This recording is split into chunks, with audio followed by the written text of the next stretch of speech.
కత్తులతో దాడి చేసి చంపుతామంటూ బెదిరించారని కుప్పం మండలం పెద్ద బంగారు నత్తం గ్రామానికి చెందిన భారతి కుప్పం పట్టణ పోలీసులను ఆశ్రయించారు. ఈ సందర్భంగా ఆమె మాట్లాడుతూ తనకు రవీంద్ర, శ్రీనివాసులు అని 2 కుమారులు ఉన్నారని, వీరిలో రవీంద్ర ఇతని స్నేహితులు సామగుట్టపల్లి గ్రామానికి చెందిన రవి కొడుకు సంజయ్, బాలాజీ, హేమకుమార్లను తమ గ్రామంలో ఉన్న చెరువులో ఈతకు వెళ్లిన సమయంలో సంజయ్ ఈత కొడుతూ ప్రమాదవశత్తు నీటిలో మునిగిపోయి చనిపోయినట్లు తెలిపారు.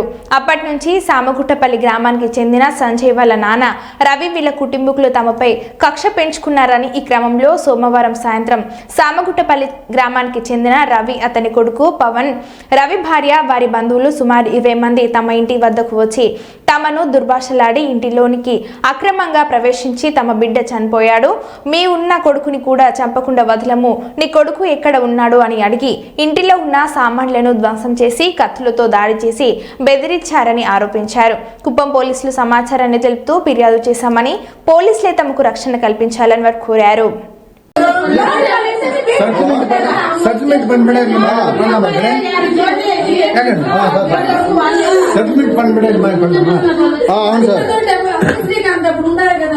సార్ రావు సార్ ఇంట్లో వాళ్ళు కొట్టేసిపోయినారు సార్. ఇది ఎట్లా సార్? ఇది ఏమైపోయింది?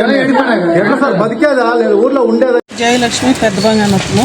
నేను నా కోడలు ఇద్దరే ఉండేది, మగవాళ్ళు ఎవరూ లేదు. చిన్నోళ్ళు ముగ్గురు వచ్చి బండిలా వచ్చిందే. ఎక్కడ రవి ఉంది.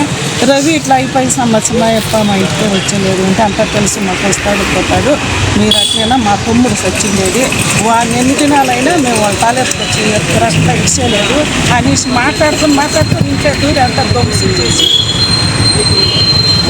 వల్ల మాకు న్యాయం చేసి కాపాడండి. స్టేషన్లో మేము మనం చేసుకోవాలి.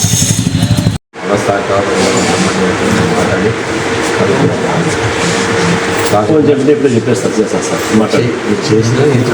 మీరు చెప్తారు సార్ మాకు మమ్మల్ని చేయమని చేస్తారు అవసరం చెప్తాను. ఇంట్లో ఉంటుంది సార్, వచ్చింది మా అబ్బాయిని అడిగి మాట్లాడుతూనే ఉండాము. అనుకోకుండా వాళ్ళు 20 మనిషి అట్లే దూరి ఇల్లంతా ధ్వంసం చేసి